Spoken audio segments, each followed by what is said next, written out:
De quoi Musk est-il véritablement le nom? Écrit par Brice A.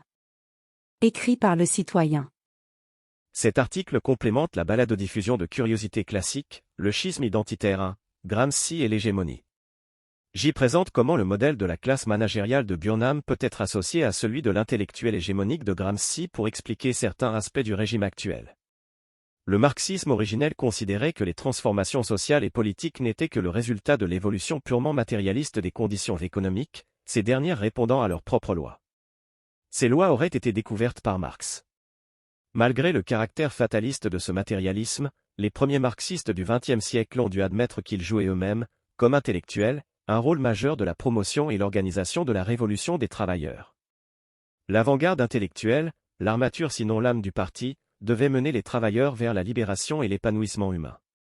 Rapidement, les marxistes ont été forcés de répondre à la question suivante: pourquoi la révolution tarde-t-elle? Pourquoi n'a-t-elle eu lieu que dans l'empire arriéré de Russie? Gramsci crut trouver la solution à cette énigme.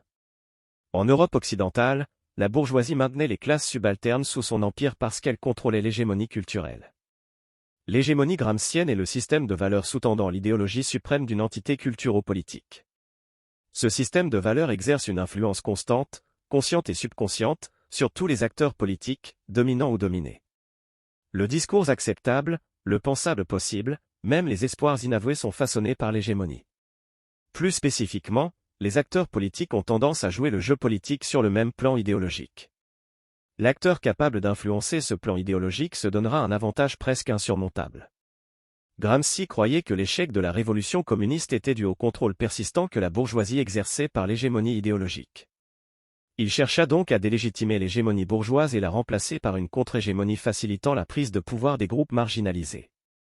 Comme l'hégémonie se perpétue à travers les institutions existantes, écoles, universités, médias, associations civiles, églises, voire syndicats, ces institutions devaient être infiltrées et modifiées, ou délégitimées et détruites. Le contrôle hégémonique culturel d'une classe sociale sur les classes subalternes passe par la capture idéologique des intellectuels. Quiconque est un producteur de matériel culturel, journaliste, écrivain, artiste, enseignant, professeur, blogueur, voire influenceur aujourd'hui, joue un rôle intellectuel. Tous les cadres de l'appareil administratif, les responsables des ressources humaines d'un ministère par exemple, sont aussi des intellectuels. Ainsi, l'intellectuel hégémonique de Gramsci est l'architecte du contenu culturel et l'arpenteur du terrain sur lequel le nouvel édifice social sera levé. Les dimensions de la fenêtre d'Overton sont soumises à ces savants instruments. La compréhension de cette dynamique sociologique permit aux communistes du XXe siècle d'entamer une longue guerre de position dont le but était la conquête des appareils de production culturelle de la société bourgeoise. Une fois conquises, ces entités purent être mises à profit.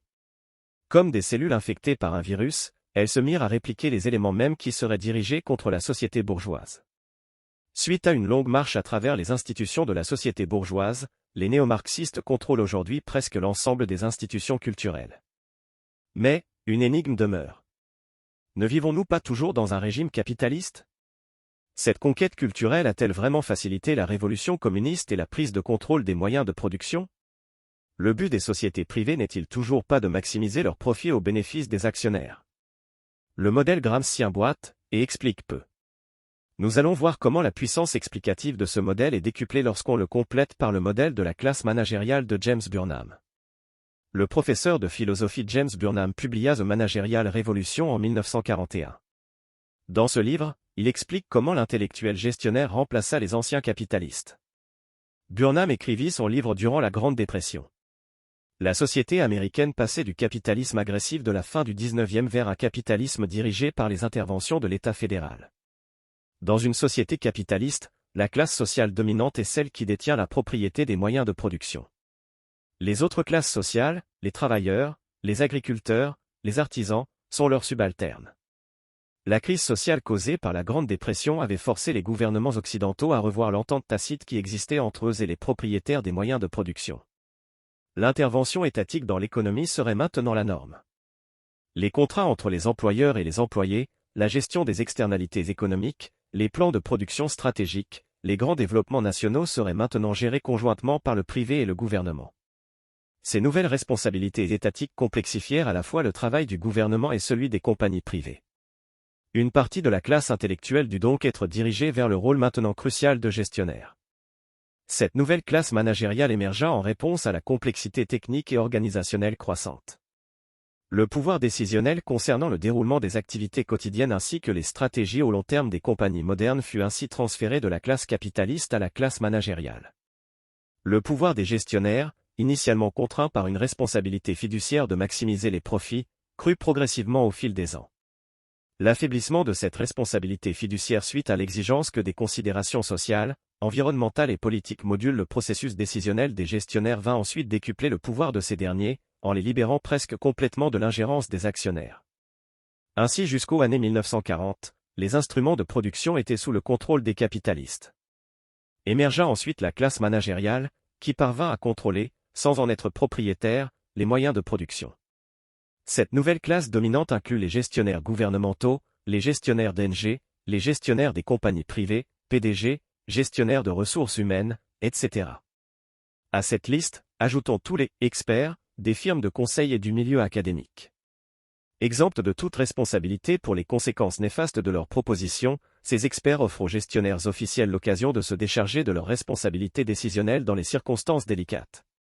Le recours presque systématique aux décrets administratifs plutôt qu'au processus législatif est un symptôme éloquent de ce nouveau régime bien décrit par la locution oligarchie managériale. Voici maintenant comment les modèles de Gramsci et de Burnham se potentialisent. L'appartenance à la classe managériale n'est pas tributaire de la naissance, du talent ou de la richesse, mais bien de l'accréditation sociale. La fonction d'accréditation sociale est d'aujourd'hui le monopole des institutions d'enseignement supérieur. Le MBA de la Harvard Business School vous ouvre aussi bien les portes du Capitole que celles de Goldman Sachs. Or, ces institutions accréditantes ont été le terrain d'une lutte féroce depuis plus de 60 ans, la guerre culturelle universitaire. Cette guerre culturelle s'est soldée par la déroute totale et absolue de la droite. La vaste majorité des professeurs et administrateurs se disent ouvertement être de gauche. Les programmes universitaires, même les programmes scientifiques, doivent se soumettre à la rectitude idéologique dominante dans le milieu de l'enseignement supérieur. L'hégémonie culturelle du marxisme social y est pratiquement incontestée. Le processus de socialisation à la culture hégémonique débute dès la maternelle, parce que le corps enseignant, d'autres intellectuels dans le sens gramscien, est formé dans le même système universitaire subverti durant la longue marche. Toutefois, l'achèvement de ce processus a véritablement lieu au niveau universitaire. Le jeune gestionnaire en formation comprend bien vite que toute dérogation au contenu et même au ton prescrit par la culture hégémonique lui vaudra rapidement un ostracisme professionnel et social dont très peu se remettent.